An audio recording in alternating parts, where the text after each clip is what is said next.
Hi, it's Mary from Healthy Equation. So being able to name emotions is an important skill for anyone to have, particularly in order to be able to process it and react to it appropriately.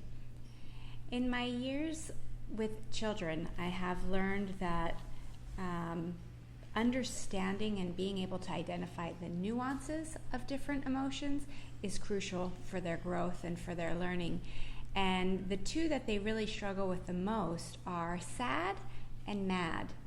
These are two big umbrella emotions that, if you really think about it, actually include quite a lot. Let me give you a few examples. So if a child is feeling mad, he might actually be feeling embarrassed because he gave an answer in class that was wrong and somebody laughed at him. He may also feel mad if he's feeling betrayed because one of his friends told a secret that he had given in confidence to somebody else.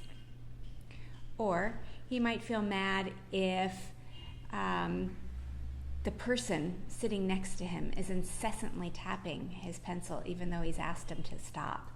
In that case, he's actually annoyed more than mad. Similarly, if a child says that she's feeling sad, well, she might be disappointed because she didn't get as good a grade on a test as she was expecting to. She could also be experiencing great grief because her pet died. Or she could say she's feeling sad when she's kind of a little bit lost because her best friend just moved away and she's having to settle into a new social life without her. All of those examples fall under mad and sad, but sort of the spectrum with which they fall on those scales varies quite a bit, which means how you would respond to them could vary quite a bit as well. So a couple of ways for helping children realize the difference is first, acknowledge the feeling. That's really, really important that a child understands there's no wrong feeling. We can't help how we feel. We can't control it. But what we can control is what we do with the feeling. Asking how the body feels so that we can calm down enough to deal with it is pretty important. And helping a child connect some of the physical feelings that we have to emotional feelings are clues for helping them do so. So what do I mean by that? Frequently, if we're sad, our stomach might hurt a little bit, or maybe we even feel kind of sleepy. Whereas if we're feeling mad, you tend to feel a little bit more energized. There's some adrenaline going on. Your neck and your face might feel kind of hot, or you might have this tightness in your chest.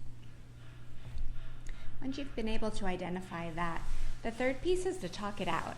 Once you really understand what preceded the emotion and everything that happened in the situation, then you can start helping a child understand where they might have to take some responsibility for how they added to a situation and what to do next. Help them create a plan for managing this situation and then maybe being able to do something differently in the future if something like this comes up again.